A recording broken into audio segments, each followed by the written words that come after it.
Bonjour tout le monde, je m'appelle Moustapha, j'habite au Sénégal, précisément dans la ville de Dakar.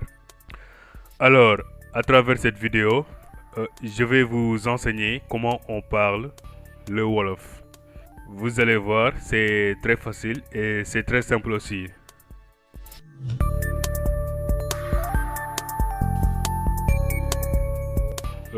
Maintenant, on va commencer par comment saluer quelqu'un.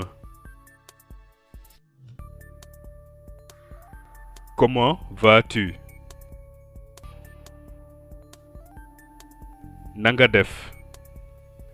Je vais répéter lentement à 3 reprises.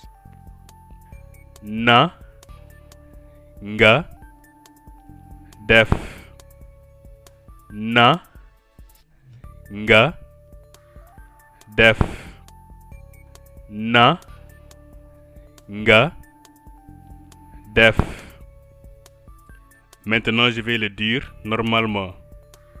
Nanga def. Nanga def. Nanga def.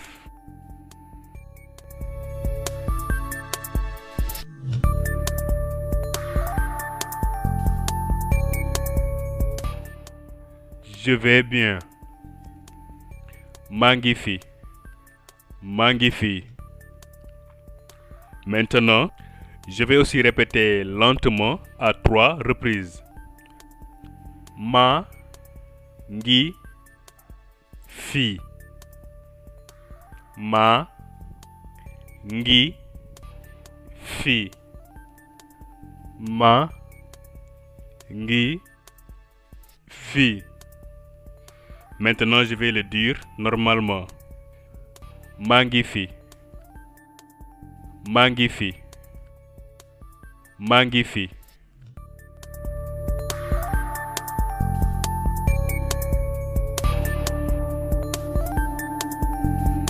Comment t'appelles-tu?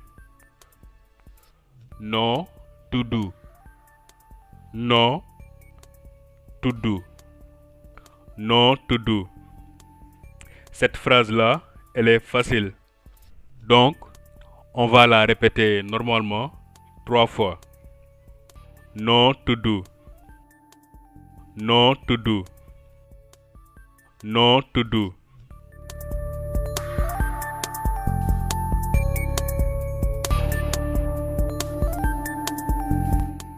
Je m'appelle Mangi Toudou. Mangi Toudou. Mangi Toudou. Maintenant, je vais vous donner un exemple. Je m'appelle Francis. Mangi Toudou Francis. Mangi Toudou Francis.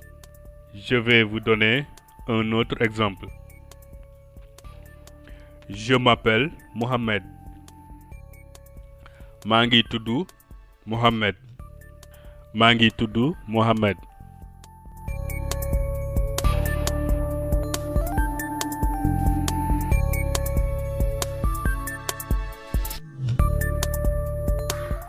Maintenant, on passe à comment dire oui.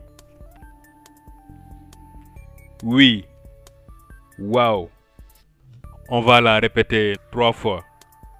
Wow. Wow. Wow.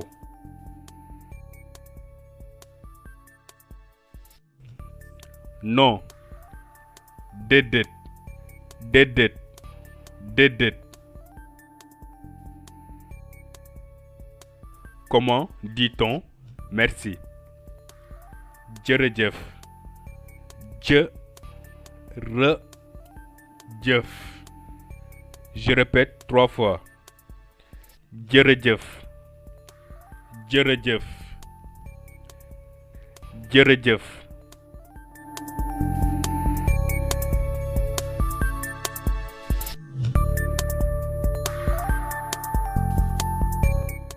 Comment demande-t-on à une personne où elle habite? Où habites-tu? Foo dëkk. On va la répéter 3 fois. foo dëkk. Foo dëkk. Foo dëkk. J'habite à Paris. Paris laa dëkk. Paris laa dëkk. Dire là où vous habitez est très simple. Dites d'abord le nom de votre ville, votre pays ou votre quartier. Ensuite, vous ajoutez la dëkk.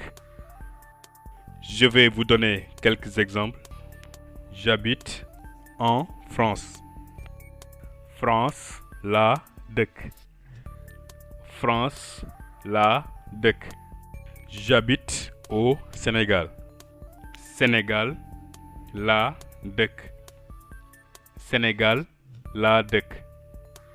J'habite à Londres. Londres la dëkk. Londres la dëkk.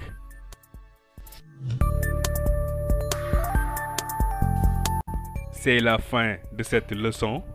Si vous avez des questions ou des suggestions, vous pouvez me contacter par Facebook ou par mail.